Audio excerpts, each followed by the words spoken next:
ঘটমাঝি ইউনিয়নের ৩ নম্বর ওয়ার্ড বিএনপির উদ্যোগে বিএনপি চেয়ারপারসন দেশনেত্রী বেগম খালেদা জিয়ার আত্মার মাগফিরাত কামনায় দোয়া ও মাহফিল অনুষ্ঠিত হয়েছে। মেহেদী হাসান বাবুয়ের প্রতিবেদনে বিস্তারিত দেখুন।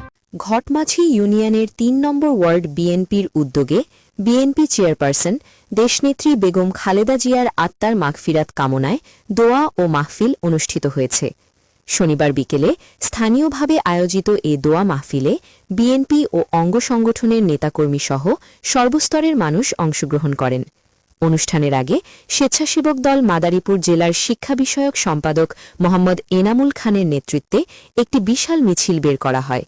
মিছিলটি এলাকার গুরুত্বপূর্ণ সড়ক প্রদক্ষিণ করে দোয়া মাহফিল স্থলে এসে শেষ হয়।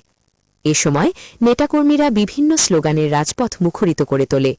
দোয়া মাহফিলে প্রধান অতিথি হিসেবে উপস্থিত ছিলেন বিএনপির মাদারীপুর ৩ আসনের মনোনীত প্রার্থী জনাব আনিসুর রহমান তালুকদার খোকন।